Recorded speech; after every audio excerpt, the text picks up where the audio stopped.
This is the CreaseCast. Welcome, folks, to the first, the Western Conference Final is out of the way. We are recording minutes after the Edmonton Oilers' embarrassing sweep loss to the Colorado Avalanche in overtime. I just want to get out of the way. Mike Smith was very bad. But that being said, he arguably wasn't the problem, because Pavel Francouz and Darcy Kemper, to a lesser extent, were also very bad in this series. But I just think there's nothing you can do when Darnell Nurse is on ice for every single goal against in one game, and then next game Evan Bouchard's on the ice for every single goal against, and then Duncan Keith's on the ice for every single goal against. Like, their defense was so bad. It was like atrocious. Leon Draisaitl could skate, and usually he's like pretty decent defensively, but it's just like there was nothing going in Mike Smith's favor, like that he could like possibly be like it's all his fault. Like, I think he was kind of given a bit of a rough go here, because I think the team in front of him just like played like complete dog shit. Yeah, like 3 players showed up the entire series. McDavid, obviously, Draisaitl, obviously, who was playing on one leg apparently, and then I think like Zach Hyman. Zach Hyman, yeah, maybe? Zach Hyman did. I think Zach Hyman had a good series, and even like I'll say this: I will give Francouz a bit of a defense. He wasn't good today. He was bad today, but they was had the good. same save percentage today. Like, it was like basically just like. It literally came down to that, like the most wonky overtime goal you could possibly get in a series clincher, like pure war of attrition. Yeah, just like who's gonna score, like who last person to score wins. And yeah, I mean, it's about as beautiful as it gets when the Oilers are up like 4-2 with the third period, and then they give up 3 straight to lose the lead. Tie it off of Zach Cashin of all people with like 5 minutes left, and then they lose to like a weird kind of high stick deflection, not high stick deflection.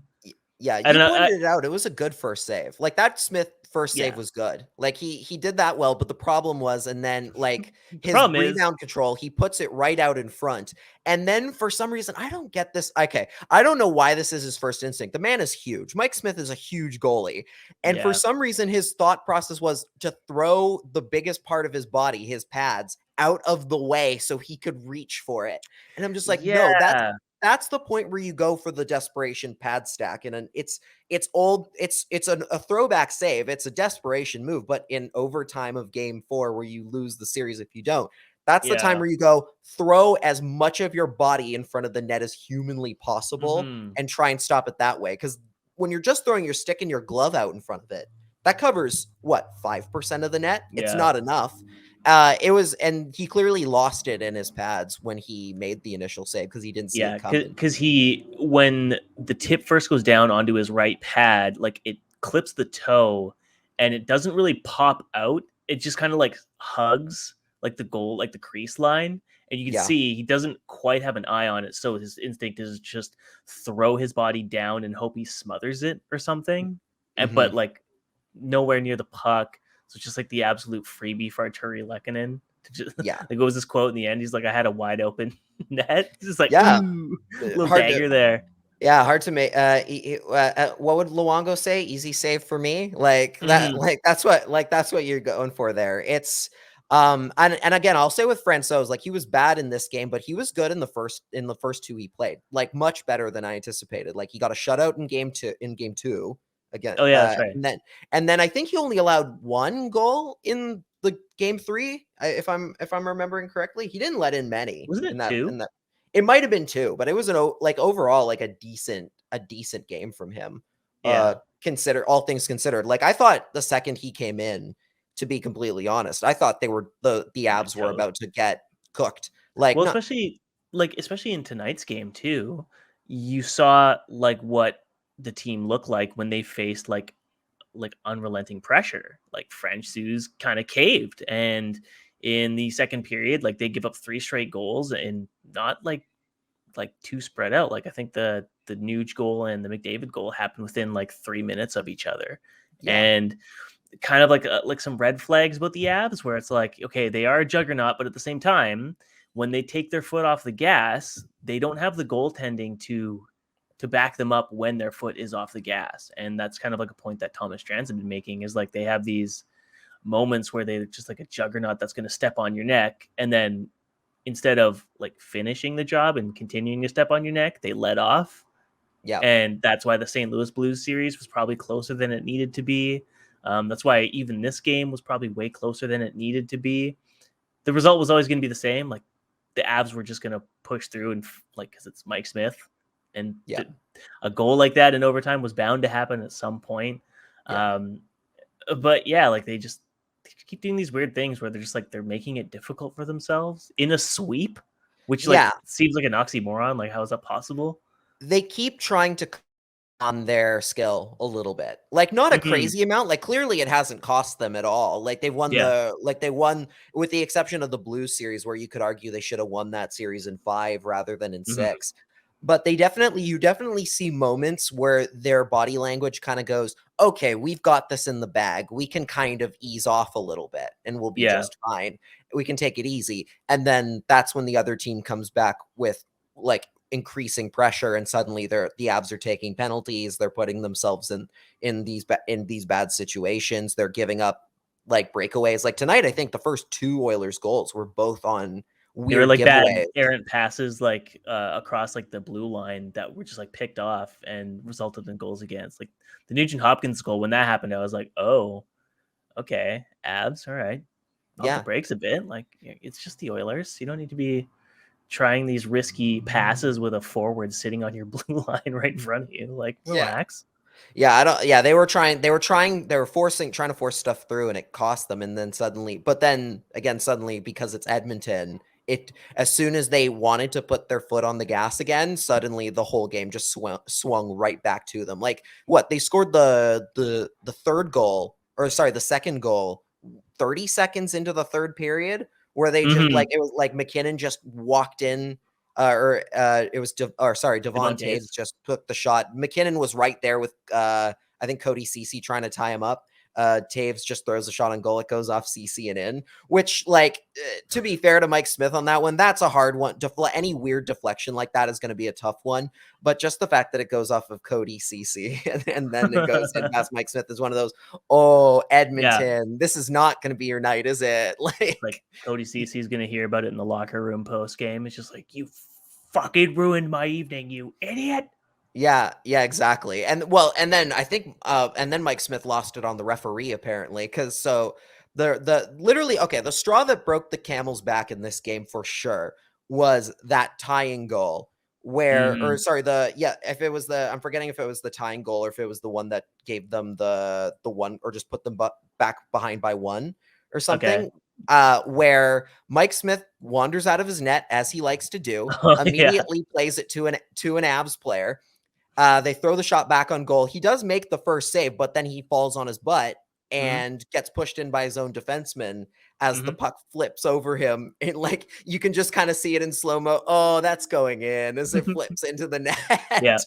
And he just lost his mind. Like, I guess apparently he wasn't, like, at least according to Hockey Night in Canada, he wasn't mad because he thought Landeskog pushed him in, or because he thought one of the Avs pushed him in. I think he was mad. I think the ref got in his way in some way, shape, or form. And he was just lost it.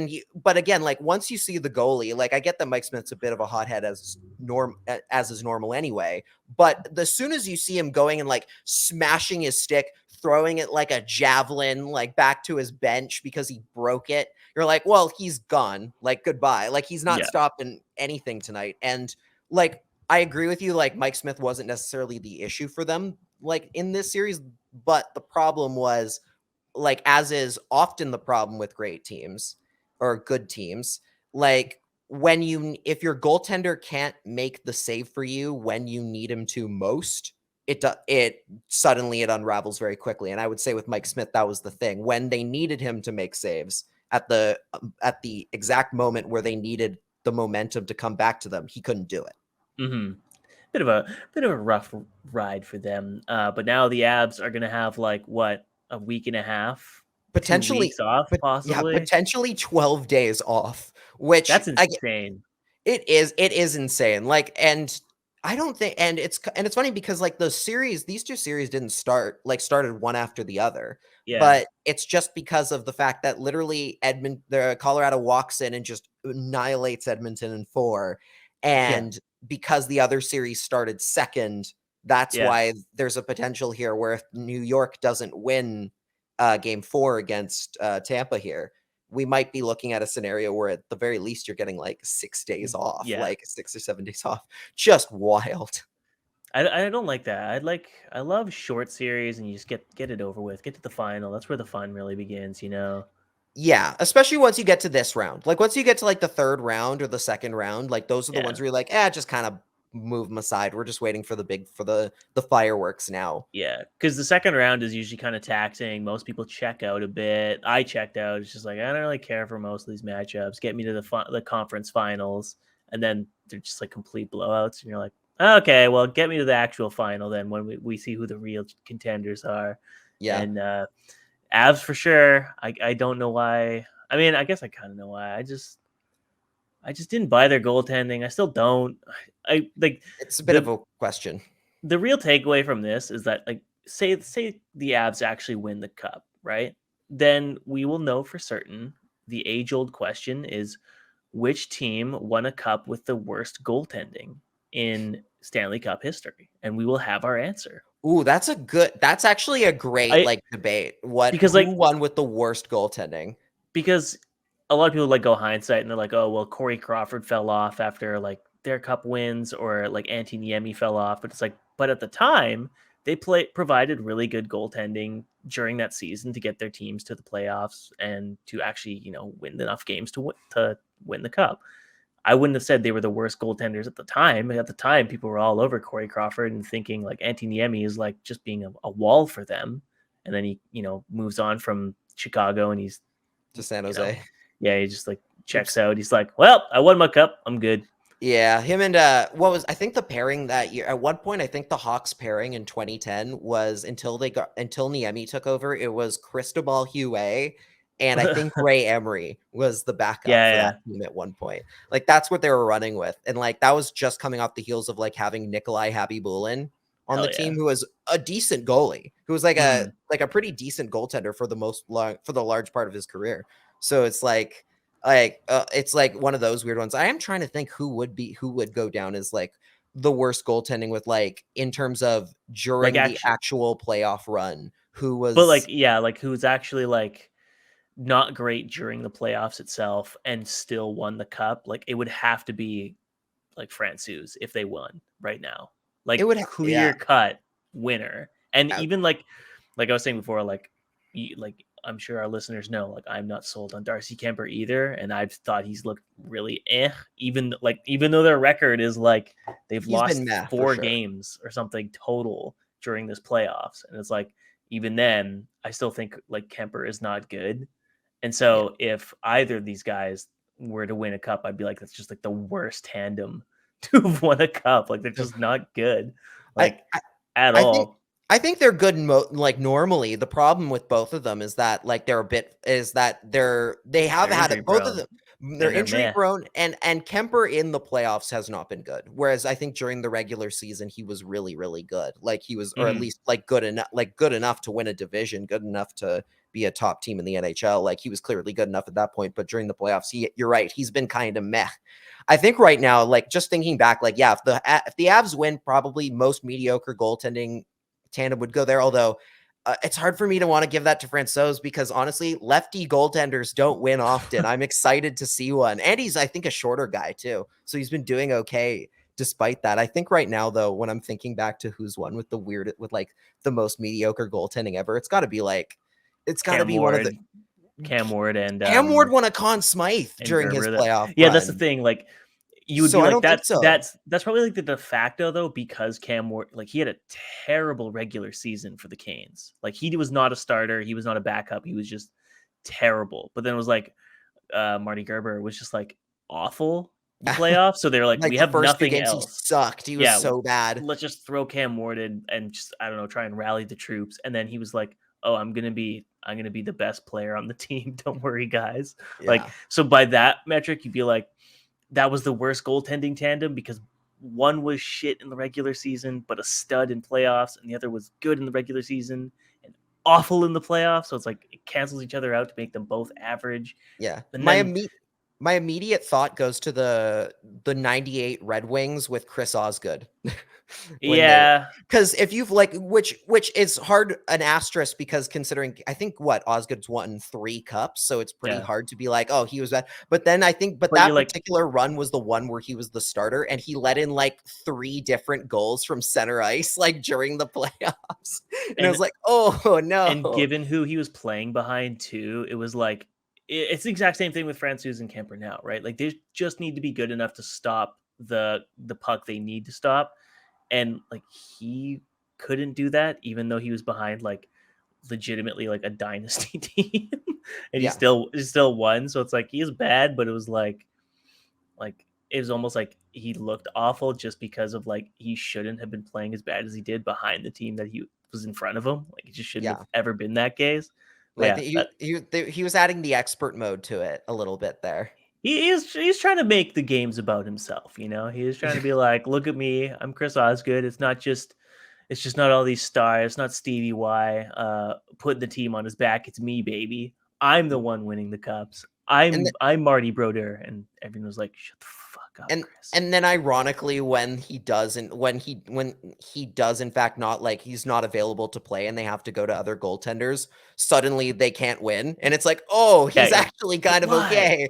Yeah. And then but it's like, what? Like the guy who was letting in center ice shots is the best goalie we have, but also is like decent. Like because I think they went to like a different goalie tandem for like the year after they won their second straight cup, and it totally backfired on them. They brought Osgood in to try and salvage it, and it didn't work. Like it was like one of those, oh no, like you kind of need him. I think the one time it worked out for them where they didn't have Osgood was the one when they signed Hasek to that one deal where it's like, well, okay, this is prime Dominic Hasek, so we're gonna do this is clearly the way to go here. Wow, he was their starter for when they won in 2008. I did not realize that. Also, Hasek was his backup that time. That was his second go around, and he was like 50 at this point. Like it was something ridiculous where it was like, yeah. And I think Osgood was there for both runs too. Like, yeah, he was there for the 99 or 98, 99, and then like stopped playing for like 3 years and then came back.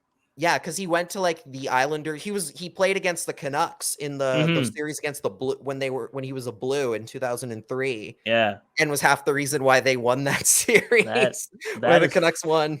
That is fucking whack. Yeah, and then he came back and won, and then one was there also for the 09 final against Pittsburgh, the rematch too. I think at that point his backup was different though, and it's just like like he was just that good. He was just that weirdly 44. And still good the whole time, like more or less. Like he still had wobbles, but it's like, okay, but he's 44. Cut him some slack. He played 41 games for them in 2008. Incredible. And he was coming off that one run, that really short stint with Ottawa, where they were literally like low-key a Stanley Cup favorite up until he got injured during the 06 Olympics. And that like sewered their season because they had to go to like I think they had to go to like Martin Gerber or something for them for the rest of the run, or like something ridiculous like that. Speaking of guys who are around for a weirdly long period of time, Ryan Nugent Hopkins is apparently the longest tenured Oiler, and that feels so weird to me because I look at his face and I'm like, no, that kid just got his learners. That kid just got drafted. There's no way he's approaching 30. Can he even grow a beard? Like, geez, he's probably been trying since their first playoff run when he joined the team. Yeah, like it's it's so funny because I'm just like, no. Like he's from Burnaby, which is so funny as well. But it's like, no. This guy clearly just this guy is clearly just getting his learner's permit together. Like he's not legal to drink in the States yet. Like, no, there's no way. Super weird too. And this kind of leads into like a kind of a gray area for Oilers fans, because now I think Nuge is a free UFA. They need to decide what to do with Evander Kane now, Jesse Puljujarvi, Kyler Yamamoto. They basically need to like sort out their goaltending thing too, and they like but they committed so much money to Darnell Nurse that they have as much cap space as like, I don't know, like Chicago or Tampa. Like they have 7 million or something like that. They have nothing to work with. They're real lucky Duncan Keith only has one more year left. They're very lucky.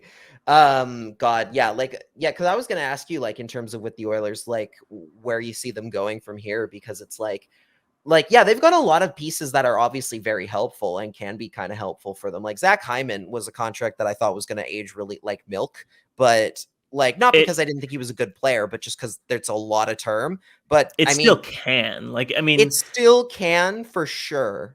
Yeah. they'll probably get at least another 2 seasons where he works, right? But once he hits 32 or 33, like there's no guarantee that he's gonna be, the same player he was in playoffs. And so that's probably concerning for them, because like that contract runs until 2028 or something like that. Like it's a long deal. Yeah. Oh wait, no, Nugent Hopkins is signed. What the fuck am I talking about? I think you might be thinking of. I'm trying to think. I might have just been mistaking myself with I think you're Kyler just like Yamamoto, the okay. other young guy that needed to be signed. Jesse Puljujärvi as well. Yeah, one of the two. There are good pieces there. It's just it's a matter of what they do. Like if they keep hitching their wagons to this idea that we're going to get carried by 3 guys. Like you saw it here. They got carried by 3 guys more or less this entire playoff run, and they nearly won.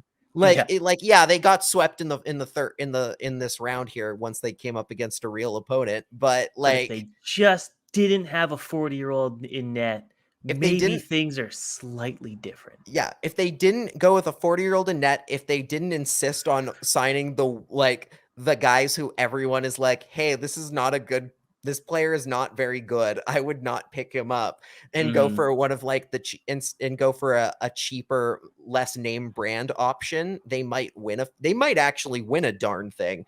That's kind of the horrifying part with the Oilers, right? Is like as soon as they figure out how to properly build around their players, they will win things. Like they clearly will win. They should probably just tear it down. I think they should do another rebuild. They should go for Connor Bedard. And Matei Michkov. I think that clearly the secret here is they should trade away Draisaitl and McDavid, build around the new face of the franchise, Evander Kane, and then go from there. Like that's going to be the fascinating thing to watch, right? Like if that playoff, do they immediately turn around and go, here's 8 years for $10 million? Do they go and give him just something ridiculous? Because they are primed and ready to do so, right? Yeah, like I wonder what Ken Holland's takeaway from this series is. Like, does he realize like is he smart enough to realize like, hey, maybe having like a 38-year-old on my first pair in Duncan Keith wasn't a good idea. Maybe Darnell Nurse shouldn't be chewing 35 minutes a night through an entire season and the playoffs because he's going to get hurt and play like shit. Maybe I need someone younger than 40 years old to be my starting netminder throughout a season. Will he actually think these things? Or is he going to go and say, like what he said after last playoffs, where he was like, this is a good step for our team in its direction. We just need to get more experience and, get a couple more guys on the blue line for depth.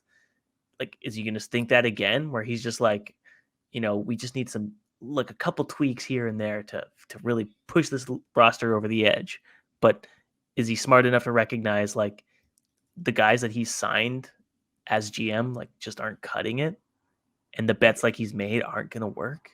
I don't know. Ken Holland clearly has like this a mindset of like what worked in Detroit is just going to still apply in 2022 with the Edmonton Oilers and 2 of the greatest forwards of the post-lockout era on your team. Like, is he going to be smart enough to recognize that? I don't know.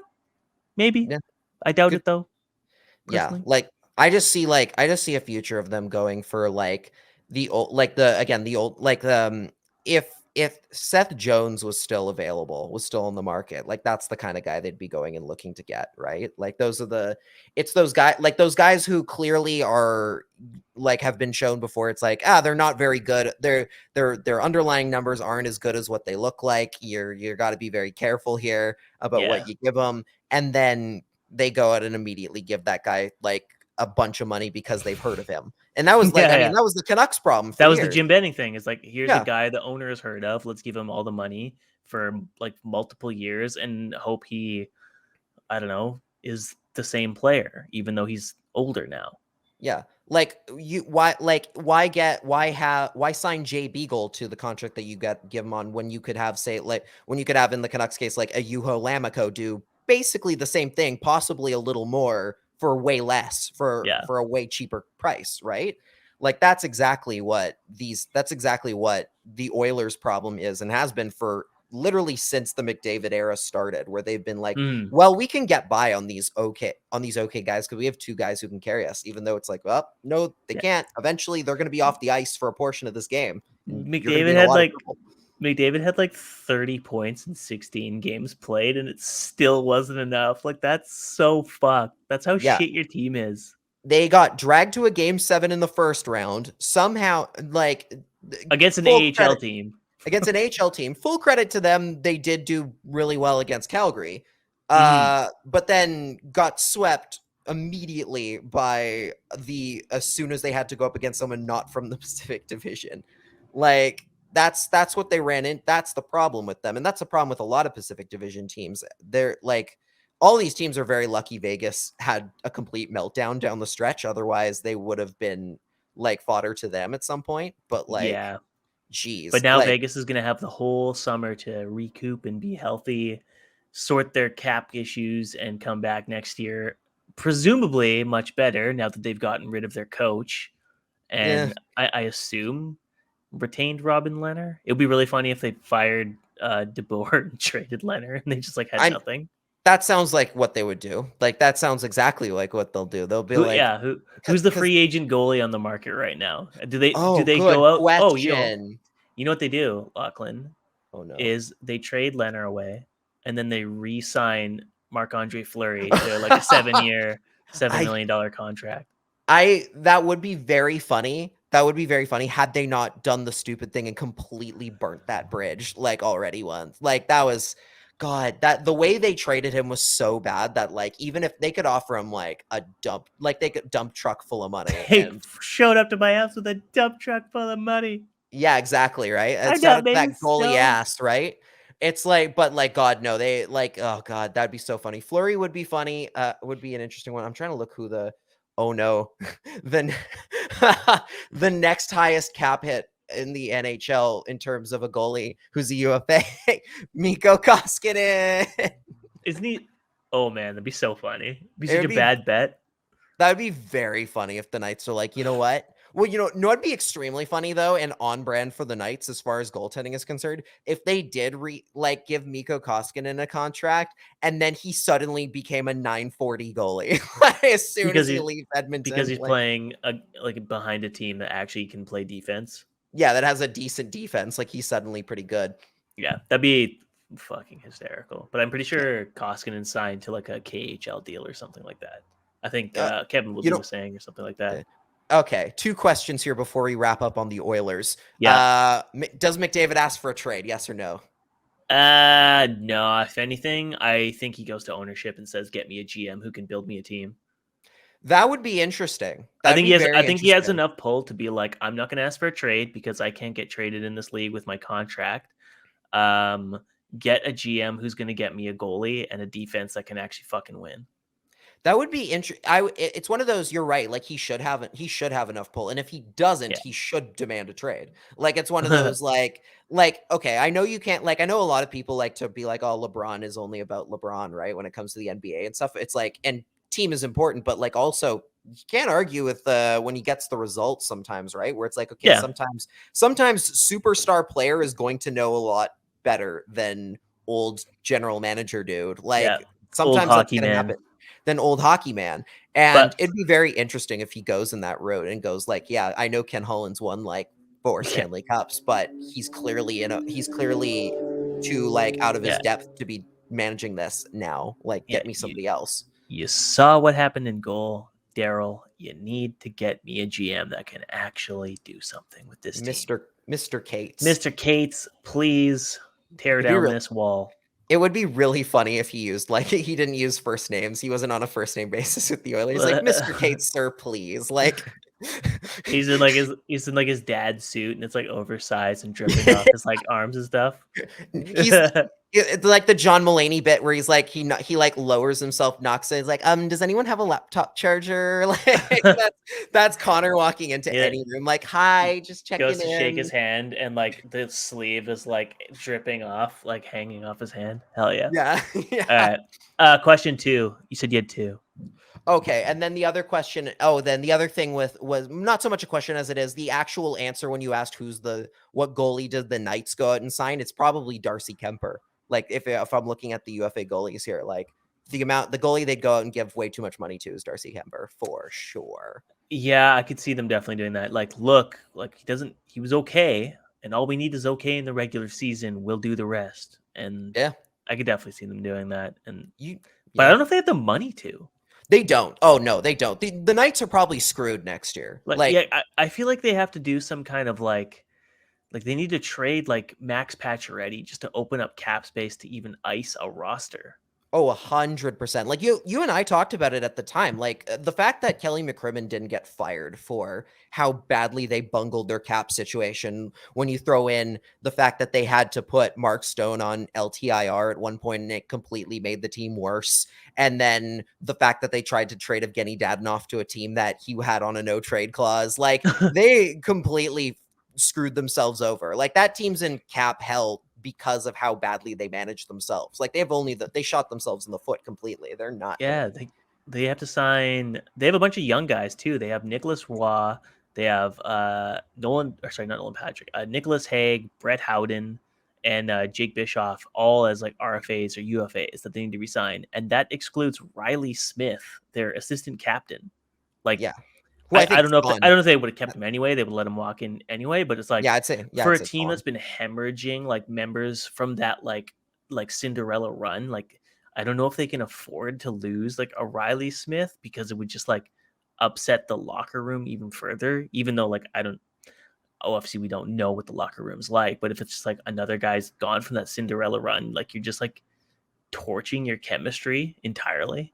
Yeah, I mean, if I remember correctly, when the Canucks traded for Nate Schmidt, apparently the Knights players were not happy that the Knights moved Schmidt because he was such a well-liked guy in the locker room, and also because the Knights were doing the thing where they're like being like essentially like signing guys to long-term deals, promising them this security without trade protection, with the intentions like, we're not going to trade you so long as you give up trade protection, we'll give you the money you want.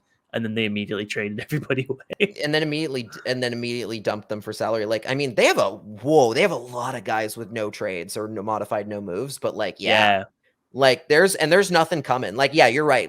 Like Pacioretty is the guy who's probably gone at the end of the year, or they just reattempt the Evgeny Dadonov trade with Anaheim, maybe, but even that only clears up $5 million with the amount of guys they have to re-sign plus still keep the team competitive. Like, they've ran themselves acquire enough depth.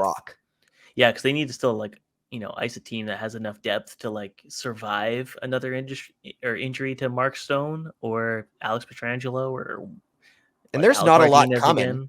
There's not a lot. No, because they traded away everything. Yeah, exactly. Like there's Lecision is the one guy who might be like turn into something really decent out of that group, and even that's kind of a bit of a like wishful thinking to a degree. Like, oof, they're in a pickle. They're in an absolute pickle, and the Canucks are better for it. They're not too worried about it now. Compared to like the Knights cap space, like you're looking at the Canucks like 12 million or whatever and change to work with, and you're like, that's not bad. That's plenty to work with. If I'm Patrick Alvin, I am ringing Kelly McCrimmon's phone off the hook trying to pry Shea Theodore out of there. if you can do it. Like, come on, get like that would be a huge that's the kind of player the Canucks need for sure on that blue line to try and stem the tide, particularly on the right side. If you can get the Knights to part with him, which honestly, like you might be able to do if they go and go looking for some big fish in the free agent market again, which is usually their call. You can probably pry him loose for little to nothing. Trade them Thatcher Demko for Shea Theodore, 1-for-1. How let the Canucks tank next year for Connor Bedard, and then move from there. I think that's the key. Who's gonna get Connor Bedard next year? It's gonna be like it might be Arizona again, isn't it? Or it might be the Boston Bruins. Given that that's right. Their coach, let's go to that. Great segue. They have their Selke winner, not candidate. Their Selke winner, possibly retire, maybe retire. Teams getting older. They just invested a shit ton of money in Hampus Lindholm, who was just not good enough for what they acquired. Not for what they gave away or the money they spent. Oh, none of these are Bruce Cassidy's problem, but just like kind of a bunch of like little fires, looks where the smoke's coming from the Boston Bruins tire fire, where you're like, what are they doing? Because they just made a bunch of all-in moves. Like, they get Hampus Lindholm, they pay him a shit ton of money, and then your first move in the offseason is to fire the coach? Like, did you not buy into like what he was doing? Like, you don't just like get like 2 Selke seasons out of a forward because like your coach is like an idiot and doesn't know what he's doing. Like, he's obviously really good at matchups and getting your like Patrice Bergeron out there so that he can shut down the right players and limit other teams' offense. It's not all just like Patrice Bergeron like playing against like scrubs. Like, he's doing it against like prescribed matchups and doing it well. Yeah. I don't know. And the reason you brought that up, right, is because I think it was John Butchergrass from ESPN who literally tweeted out, like, this is why he thinks that Bergeron won't retire now because of the fact that Bruce Cassidy got fired, which is like, if that is true, which if that's actually true, like, what is Bergeron? I don't know why Bergeron is playing this card, especially with when you're like 35 years old or whatever. You're 35. The team is clearly not. It's okay. It's Bergeron's as long as he's there because he's the captain. He's the longest tenured Bruin. He's clearly been Captain Clutch for them many, many times over the years. So I get that.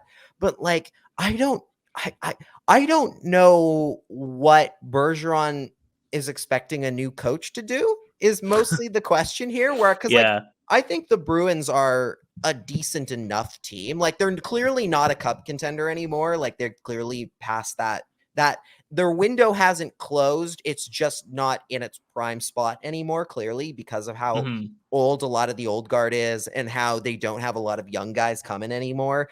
And like you mentioned, like Don Sweeney and Cam Neely have been kind of like, they've almost been Golden Knights light to a degree, where they're always in on like the big name guys and like they're always making this big all in push to get new players in.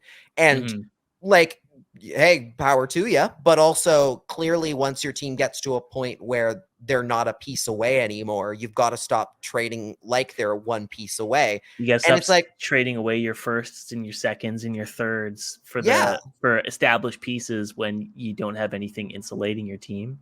Yeah, like, what is it right now? It's David Pastrnak, it's Taylor Hall, it's Brad Marchand, and Charlie McAvoy, and that's it. Yeah, and Taylor Hall, and that's it. Like, that's your group. Like, that's your whole team that you have left, but you keep kind of trading all the depth around them and hoping it's going to like replenish, but it's clearly not coming. So for them to fire Bruce Cassidy here after like the run that he's had with them is such a weird, and like at this point in the year too, where it's like, it's June. It's not even like this is coming right off the heels of them being eliminated in the playoffs or something. It's like, I don't know what better you're going to get out of another coach. Bruce Cassidy seemed to be a pretty darn good coach from what we saw anyway. Maybe, oh man, you know what? So all those Canucks fans that just loathe why ownership didn't fire their coach sooner. What if Travis Green goes to Boston? And then the hatred that he has in a certain sect of the fan base just gets amplified even more because he betrayed them to go to Boston. he got fired, but okay. He betrayed him. Don't ignore him. Ignore that part, that nugget. He just left. That part doesn't matter. He left his job midway through to go to the Boston Bruins. That was his plan all along, was to be that bad so he could go to the Bruins. Yeah, this was all calculated because they knew he was going to leave for the Bruins when the coach got fired. This is all premeditated. That'd be really funny if he did end up on the Bruins. I'm trying to think like who they would. I mean, I guess is there a plan just to replace him with the next guy up from like Providence or something? Because I'm like, there's not a lot of prime coaches available on the market right now that would potentially be up for like for the job. I guess. Am I missing somebody here that we haven't talked about? There's a lot of coaches available. Like there are like quite a few coaches out there. I think they're maybe just like getting ahead of it so that like when playoffs are officially done, and maybe they'll get away with some coaches getting canned or whatever, like unceremoniously. Maybe they want Pete DeBoer. Maybe they want Willie D back. You never know, right? It's tough to say. Because I think the Providence Bruins coach has only been head coach for like, I think like 2 or 3 years or something like that. Like, because their old coach got promoted or something to like an assistant coach in the NHL with like Minnesota or something like that. Yeah. Let me check. Oh, Seattle poached him. There you go. So then their current coach has only been on the job for like a year. So it's like you wouldn't really promote him that soon if you were in fact like trying to groom him to be your future NHL head coach. It would just be like a bit brash, unless like you just don't give a fuck and you're like, well, if he sucks, he sucks. We're just gonna hire a new coach anyway, which would be kind of ruthless a bit, but. Yeah, I mean, and what's crazy, like, okay, so he was like one of the longest tenured coaches in the league when he, like, as he got fired, right? Like, John Cooper obviously is the big one. Like, I think how long has he been on the job now? Like, something Since insane, 2011 like, or something like that. It's been like at least it's been close to a decade now. Which, again, in hockey circles, I don't know is this a thing in other sports? I don't think it is. I think specifically in the NHL, like it's kind of nuts how teams just go through coaches like candy a little bit. Like it's just a revolving door of like guys getting hired and fired all the time. Like what? Remember when Dominic Ducharme got hired last year and then got immediately fired? Well, like, you and I saw that coming. Yeah, we saw that coming a mile away. But like you just look down the list of like guys who lasted as long as they did. Like it was like so many guys have been like very short runs. Like Jeremy Colton in Chicago was there for a bit. I'm trying to think who else has been like hired and fired here. Like, remember the Oilers fired their coach midway through the year here, Dave Tippett, and got they made the playoffs. And they made the conference final with after firing the coach. I think like it's been so weird how many guys just are just one and dones or like two and done here. And then like some coaches who seem to do a decent job more or less over a long stretch of time and get canned anyway. Like it's just like it's hockey. Just I don't know. Hockey's an interesting sport when it comes to the coaching ranks.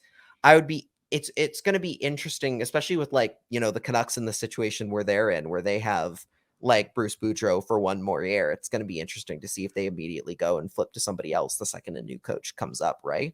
Well, yeah, I wonder if they're like, oh, maybe we should have let him walk because we could have had Bruce Cassidy. That's a good question. I would say so. That's an interesting thought process there. Like I would say for me, I think what Bruce Cassidy does best is not what the Canucks can provide right now. I think Cassidy is the perfect coach for you if you're you're one coach away from. He's a good coach for a team that has good two-way IQ. The Canucks do not have two-way IQ anywhere in their lineup. Quinn Hughes has it. Elias Pettersson has it. That's about it. I actually thought has it. I thought it was really funny that Bo Horvat and JT Miller got Selke votes. That was fun.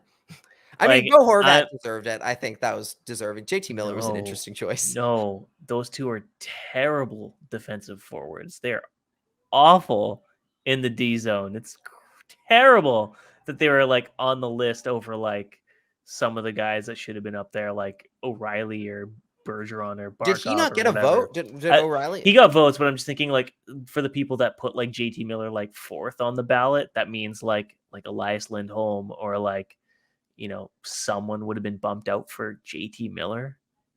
Like, are you fucking kidding me? I mean, okay. Who are you watching? Miller is a very interesting call because, yeah, like defensively, I would not say Miller was particularly special, to say the least. I will say, like, when it comes to like those ballots and stuff, I'm always like, 4th or 5th place vote, just give it to whoever you want. Give it to the goalie.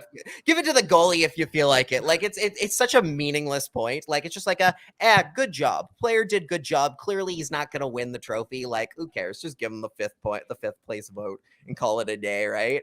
But it is funny if it comes down to like, hey, this other guy might have won. You given him yeah. Vote. Well, that would actually be really funny. So that did come up once. I think we talked about, I forget if you and I talked about this before, but a couple years back, like a couple years ago, like a decade ago. Yeah, that's now, right. Jerome McGinley and Jose Theodore were tied in Hart Trophy voting, but the reason why Theodore ended up winning was because he had more first place votes than Iginla. And also left him off the ballot or something. A Montreal reporter left Iginla off his ballot entirely, meaning had he gotten that extra point, he would have won. So it's like one of those things. And again, Montreal-based reporter doing it. Like it's like, interesting. Yeah. Interesting how that worked out. Like, and he was like the only guy that left Iginla off the ballot. So it was like, yeah, funny how that works out. But yeah, so like that has happened before, but it's like, if you're not like, as long as you're not doing something stupid and egregious where you're purposely leaving one guy off the ballot in favor of somebody else. That would be my fear. Like as a voter, is if like you just like submit your ballot and then like seconds later, you're like, oh fuck, I forgot about X player. And that is why you don't be the person that leaves it to the last minute. Like that's the biggest mistake you could like. And I say that as somebody who is a notorious last minute 11th hour procrastinator. Yes. I could not, I don't like, and hopefully I do get a chance to vote for the NHL award someday. I would love that honor. To be in the Professional Hockey Writers Association would be awesome.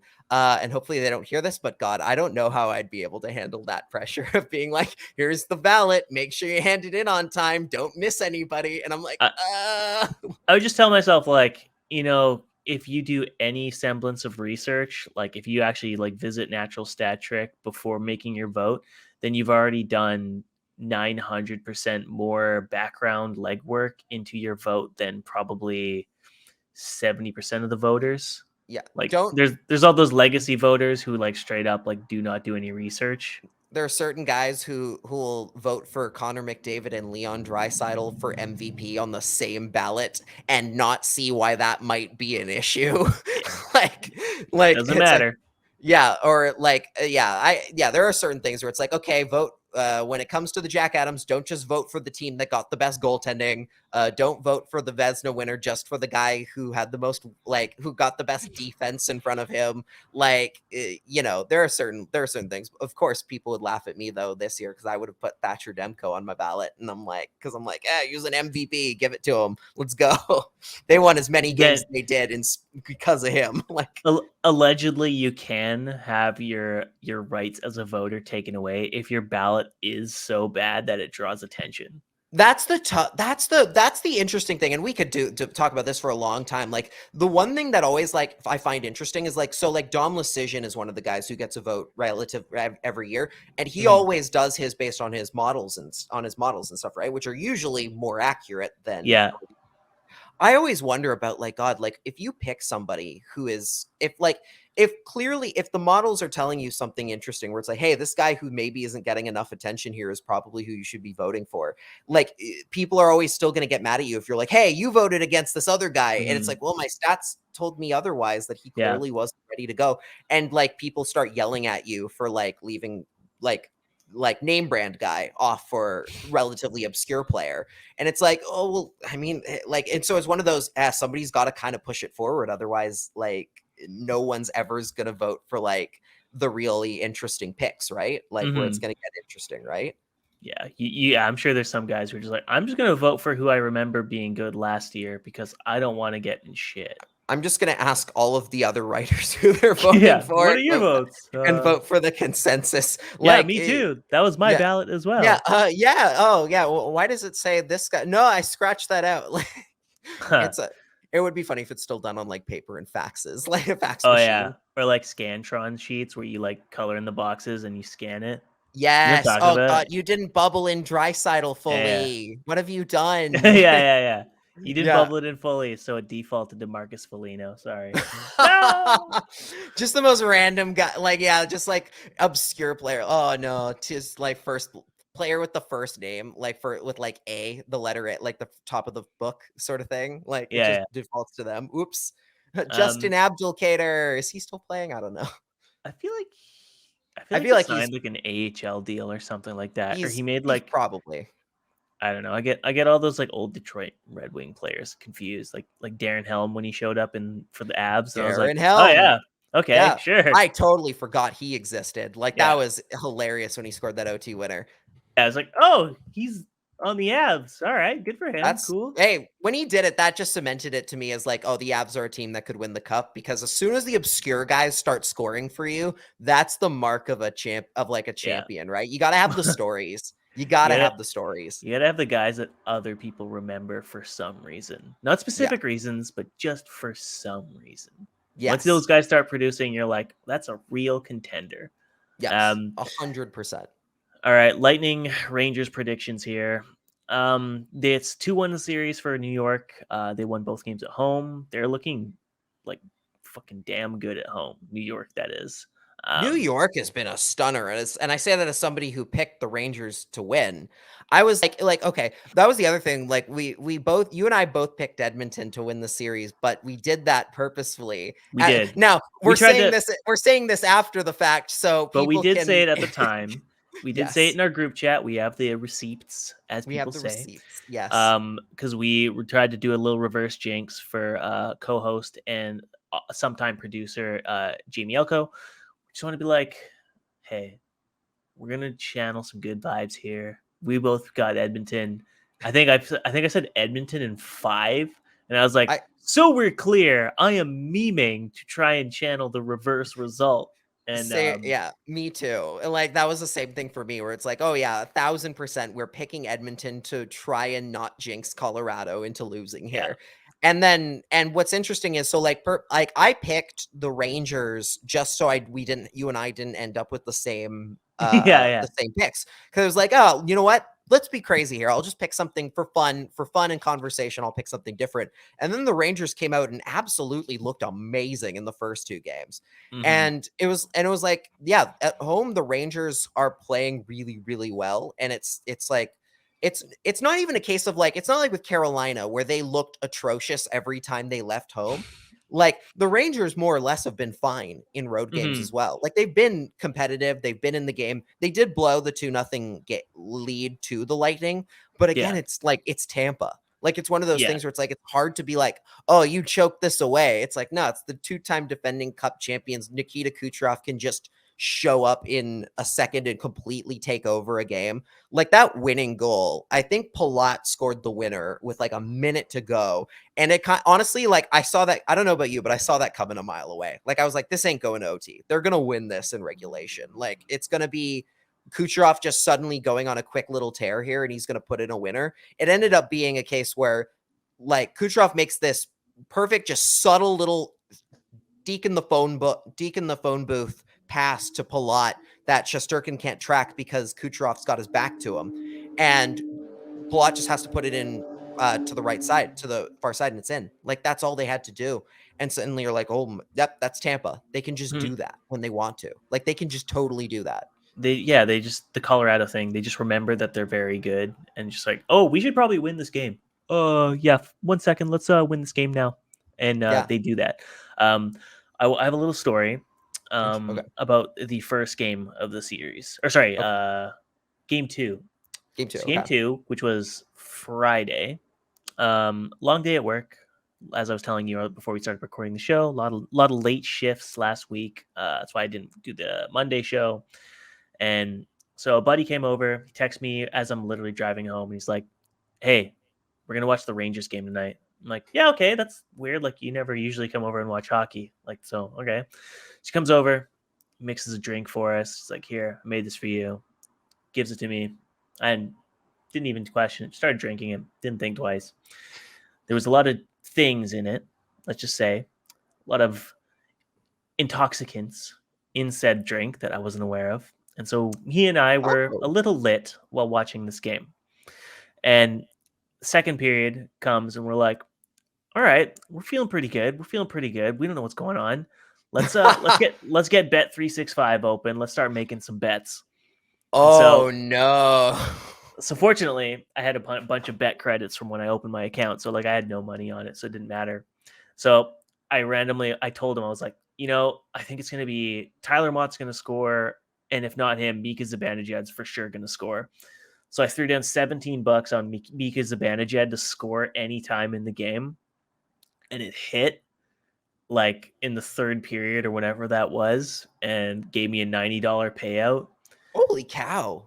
And I got blacked out drunk. So I completely forgot. And I woke up the next morning and saw in our group chat, I had somehow screenshot the picture of my bet slip winning, and I'd sent it to a bunch of people being like, I am the best better. So I just want to say thank you, Mika, for all that you did. Not so much Tyler Mott, because I had him to score, and he was so Did close. he not score?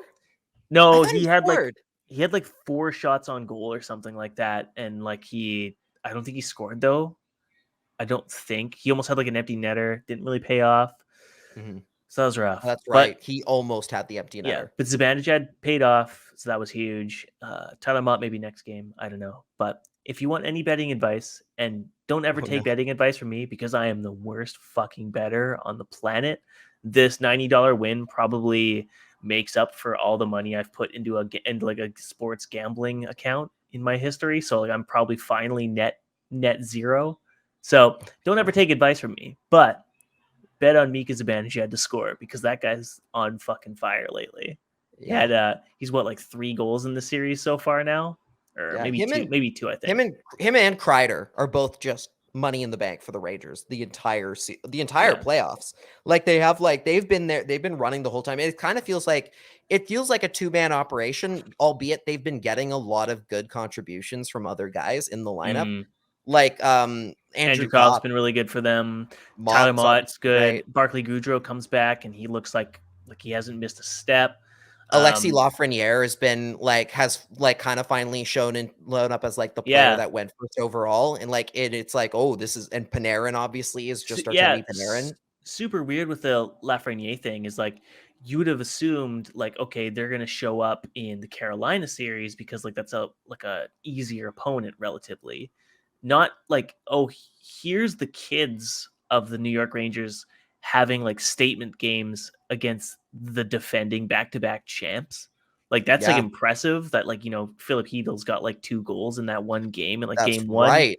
Lafreniere had like 3 assists or something in that game, and you're like, oh, what a strange time to come alive for a series. But this is what happens, right? Like teams go through the Stanley Cup playoffs and one guy stands out for one series and just kicks ass, right? Like it's like Kessler versus the Preds, right? It's just one guy just pops the fuck off. Yannick Hansen against San Jose just pops off. No clue why. He just finds the groove. Right now, this is kind of like Zibanejad and Kreider's series, but like you said, they're getting tons of contributions from their team, and Shesterkin is really in a groove. Really, really in a groove, which is good for them because the start of the playoffs, a lot of people were like, oh, maybe he's burnt out and he's not going to be able to get them past the first round because it looked really dicey. But he's playing unreal. Do you think Lightning tie it, or do you think we get a 3-1 series for New York? Now that they're back. They're not back at home. They're still in Tampa. I think it depends so much on how much defensive support they give to Shesterkin in the next game, in game 4, because like we talked about it looked like he was burnt out during the first round there. Like the part of the reason the Rangers lost game 3 at all was because the Lightning took over. Like you said, the Lightning took over. They started just running things, and suddenly they had 55 shots on net Yeah, something like that. It was ridiculous. ridiculous. And literally that's why, like, you could see the exhaustion wearing through on the goalie, right? And it's a case of, well, if you can stop pummeling me. Please stop pummeling me with shots. Like, yeah, exactly. Like that's why and that's half the reason they lost that game. And the key to success as well, like you mentioned, the kid line is it's that quick, like the fact that they have those youthful guys who can play with energy, like against a Tampa team that we've talked about many times before as having played a whole lot of hockey over the last 2.5 years. Suddenly you run into a team that has just that, it still has the gas tank near the full line, where suddenly it's like, oh, we can actually kind of run things a little bit here. Yeah. And that's something that Canucks need desperately, is guys who can play quicker, who can play a quicker tempo and can run on and can run that endurance at that endurance for a full 60. Like that's been a big issue with the Canucks, is they don't have that foot speed. The Rangers clearly do. And when they can tire out the Lightning, they can win. I think if it gets to another case where the Lightning clearly just start running the table shots on goal wise, I think the Rangers are going to be in a little bit more trouble. I would say, but if I'm going to give a prediction, I'm going to say that I think Tampa's going to tie it. But I do still think the Rangers probably are going to win here. Like I do feel pretty comfortable with them winning at least one game in Tampa. Interesting. Yeah, I guess I kind of agree. I would not be shocked if New York made it 3-1. And if they did, I would not be shocked if Tampa ran the table and won a 7-game series, because that's just what Tampa does sometimes. But all I know is it's been a good series. I've won some money on it, so like I'm having a good time just watching these guys slug it out. Who are you going to bet your next $200 on? It's Mika Zibanejad, my guy. He's 100% scoring. Yeah, guaranteed. Guaranteed. Nice. I'm going to go with Ryan Reeves. No. Okay, so like that's the thing with like betting, is like they like pick like the top 10 scores from each team, and like you pick them to choose like they score first, last, or anytime. And like there are some players that are so bad they won't even list them. So like Ryan Reeves is one of those guys who's either listed and it's like 1,300 odds because they don't score. He just never does. And they probably don't want to give those odds out, because if the one time it does pay out is going to be insanity. Lose like a fortune. Yeah. Yeah. Is that like how I don't know enough about gambling, hence why I don't do it. And also I just don't have any money, so that also throws a little wrench in. Yeah. Keep it that way. Yeah. Don't gamble. Kids don't gamble. Kids don't gamble. We need like a PSA. Unless, we need like a don't gamble unless your degenerate gambler friend comes over, gets you drunk and high, and then tells you to gamble with them. In that case, you should do it. Yeah. Only who can prevent forest fires? You chose me, meaning you. That is incorrect. Yeah.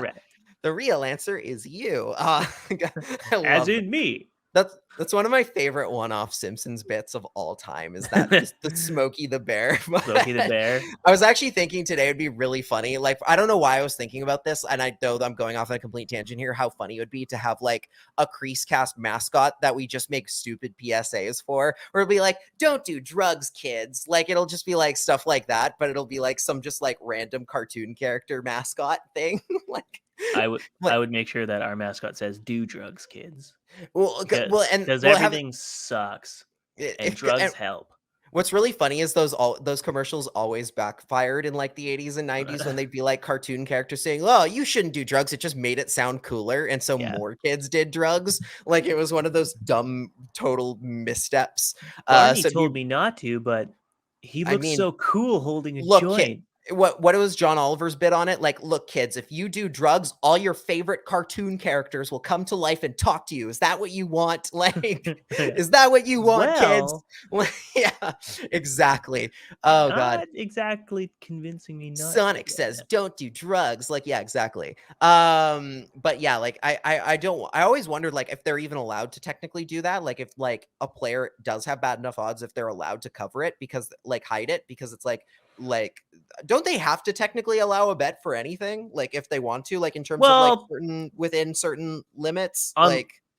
Yeah, I'm sure they have like a limit. Like, I'm sure you can go online and be like, I want to load my account with $1 million and then put $1 million on like Mika Zibanejad to score, because then they'd be on the hook for like $223 million. It'd probably be like $1 million and like $23. Like, that'll be it. Like, it's something like that, right? Like, no, like, because like the anytime goal scorers are like 2-1 odds because it's so unpredictable. So like, interesting. Like whoever you're betting on anytime is like, chances are it's going to be a really good payout. So you can't probably throw $1 million down. Yeah. Oh, to bring it back into the hockey stuff for a sec, like with betting and everything, not to not to kind of steer the ship away again. Sorry, buddy. Are you as tired as I am about with the sports betting like infusion on the broadcasts? Oh yeah, like I'm sick of that. Like, I have absolutely no interest in it. I don't need to hear Cabby and whoever the fuck his name is talking about the next props for the next period. Like, I have a big dumb. I have a big problem with like gambling advertisement in general, because I think it's so saturated in our public. Like, you can't escape it. And as the child of someone who has a gambling problem, like a legit one, I feel bad for people that do have those kinds of issues, because you can't, like, usually when it's like, oh, you have like a drinking problem, like, stay away from bars, stay away from liquor stores, your old haunts, that would like convince you to like go back to your old your drinking habits. When it comes to gambling, you can't even go to a fucking hospital without seeing a kiosk for Lotto 649 or Keno or Sports Interaction or whatever. It's fucking everywhere. I could not believe that when I went to, when Roxy was in the hospital with her appendix issue, and like, I'm constantly leaving and going because I had to take the dog out and because he was sick and all that. And I just kept crossing this fucking Lotto 649 kiosk. And I'm like, this is so predatory.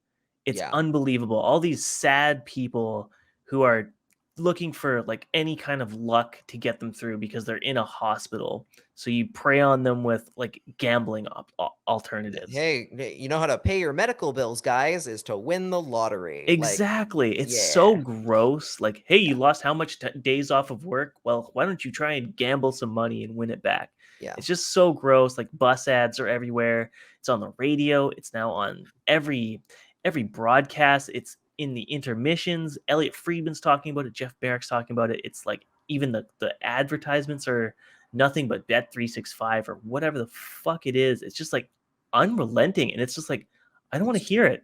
Like, you can't, like, how many like decades ago when the government of Canada was like, we are putting a stop to ads that sponsor cigarettes or alcohol. Like, you can't have that.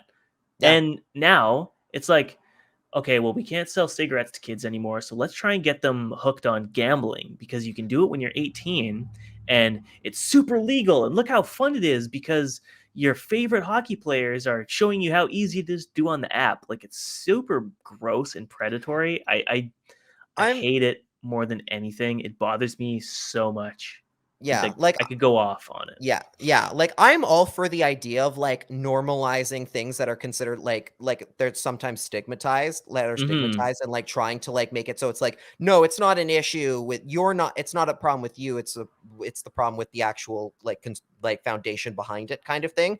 Like, from a good side of for a good example of this, like BC just announced that they're, I believe, lifting the ban, lifting all crime on like illicit drugs. 2.5 milligrams of cocaine or whatever, which is fantastic. It's a wonderful step in the right direction to take away the stigmatization or the fear of going to cops when you have like an overdose on the drugs because you're worried you're going to get arrested for possession. Like, that's great. This is a small step in the right direction. Yeah, and it helps take it out of the hands of bad people who use it to try and like enrich themselves at the problem at the sake of the cost of other people's lives. Like, that's all sorts of like great things come out of that. The problem with the sports betting one is that it's like, you can't, you're right, you can't escape it. Like, and for me, as like somebody who doesn't like bet or anything, like, it's just like and if I had some money, I'd probably be interested in dabbling a little bit. But even then, I'm looking at like commercial after commercial after commercial about sports betting. And it's like, I don't care. This just makes me not want to anymore. And then, you get into the whole thing of like how they've basically taken part of the intermission show and be like, all right, here's the prop bets. And like, like I'm just picturing like, like 10-year-old me watching Hockey Night in Canada and then being like, Dad, what's a prop bet? And him having to be like, oh, it's gambling. You shouldn't do that. Yeah. Like, I don't want you to, get to high school or to middle school and think like, hey, you should start gambling or whatever, like money like that you take for lunch. Right. Because that's what stupid kids do. Yeah. And like, and if you don't think a hockey broadcast is like makes an impact on people like that, it absolutely does. Like, I still remember when the second intermission on Hockey Night in Canada back when you were younger was like satellite hot stove and like stuff like that, where it was like all the bunch of different like guys from the different boxes like doing like from different like arenas talking about stuff. Like when it was just like when it was actually about hockey, like it was when they actually had hockey segments, and now they realize, oh, that doesn't sell, so let's sell gambling ads. Yeah, it's just like it's so bad. And it's especially what I think drives me most bananas about it is like the fact of like, if you want to make sports betting content, you can just do it in a more appropriate place. Like you literally have Sportsnet now, like the whole streaming service. If you want to make a sports betting like angled broadcast just for that, for like streaming on your platform, do that instead, because at the very least, its own. Because then it puts it in a better perspective. It puts it behind a paywall that means that you have to be at least a certain age to have a credit card to pay for it. Like, see it. Like, there's way better ways that they could go about that than here. We're gonna jam it down your throat for 2.5 hours on every single broadcast. Like the other one was like, remember when they used to do like actual like pieces of journalism in the second intermission of talking about a player and his journey to the NHL? Yeah, they're sometimes sappy, but like I'll take that over like any sort of like here's what the over is on this Edmonton Oilers game. Like, it's like, God, I don't understand what these numbers mean. I'm never going to. Please stop. Please stop pushing this on me. Yeah, I'm with you, man. I'm done with it. Even though gambling paid off for my weekend. I don't need. It bought you a couple lunches. Like, it got me. Hey, they'll pay for a single tank of gas. I'm a big fan of that. God, isn't that true? Yeah. All right. Last thing before we sign off, we have a viewer question, a listener question from who else but Capspace Wins Cup Andy at CSWC Andy. Better sauce, teriyaki or honey garlic? Great question. I would say this is so hard. I would say my first instinct says honey garlic. I'm a bit like, and I say that as somebody who likes teriyaki sauce, like, but I feel like it just, it depends so much on what mood you're in. Like, it depends so much on what kind of a mood you're in. If you're in for the sweet, if you're looking for something more on the sweet side, like, you want honey garlic. Teriyaki, I almost feel like I have to be in the mood for other other food in that style just to like be into it. Like, I'm not gonna ever get like chicken wings with just teriyaki sauce. Honey garlic's like you'd have like a dip for like multiple things, whereas like teriyaki is like you don't dip in teriyaki. You coat that shit. You cook with teriyaki. You have a teriyaki stir fry or something like that. It's not like honey garlic's more like applicable. But yeah, a good teriyaki stir fry goes a long way. I do like teriyaki stir fry. That was like one of my go-to meals. Like when Roxy and I first moved out, it was just like teriyaki stir fry fucking every like night. It's just the easy to make, healthy. You just throw it in a pan. Healthy. Yeah, it's pretty good. Honey garlic, honey garlic, you're already like you're already in the look, I'm not eating healthy tonight. This is because otherwise you just have like you just go for mustard or something, right? Like, there you mustard or something, right? Or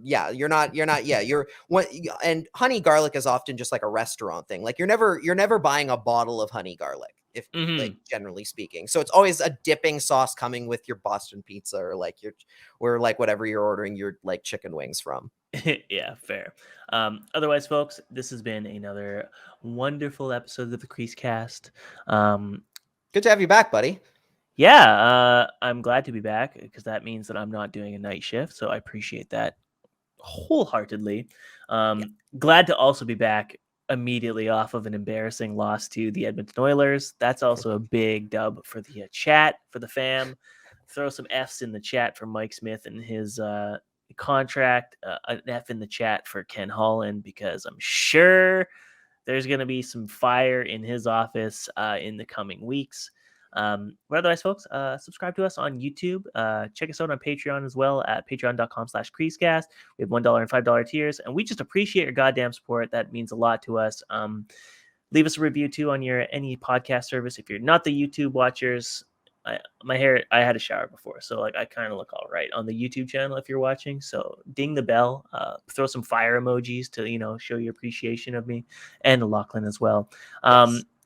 Anyways, folks, I'm at Cody Sievertson on Twitter. You can find my work at CanucksArmy.com. I'm supposed to be working on the Abbotsford Canucks report cards, but my God, does it take a long time to write paragraphs on players that you've forgotten everything about. But that's my stuff. Yeah, I keep opening your report cards and I'm like, all right, what can I leech off of this so I can pretend these are my own original thoughts? You just copy paste like what I wrote from like I don't know, like Sheldon Dries verbatim and see if anyone notices. Yeah, change a few words around, change the past tense to future tense. No one will notice a thing. Lachlan, tell them where you're from. Tell them who you are. You can find me on Twitter at Lock in the Crease. You can find my writing also at Canucks Army. I write there pretty frequently. I just wrote about Henrik Sedin's interview on 650, talking about what he plans to do with in his new role as part of the player development department, and how he'll be including talking about like Danila Klimovich, working with Danila Klimovich going forward, as well as like what needs to how the communication can be improved at that level to bring in the players up. Like that's interesting. Great. It's gonna be exciting. We didn't even have a chance to talk about that today. I was not even aware this interview even happened. So I'm looking forward to reading your article, sir. Yeah, there you go. And then I'm trying. Is there anything else that I'm forgetting? No, I think that's everything. I think that's pretty much everything here. Oh yeah. Anyways, folks, we'll catch you on the next episode when conceivably the Rangers or the Lightning will be eliminated, or maybe it's still going. Who knows? These playoff series run on for fucking ever. So until next time, folks, we'll catch you on the flippity flip. Bye, everybody. Bye.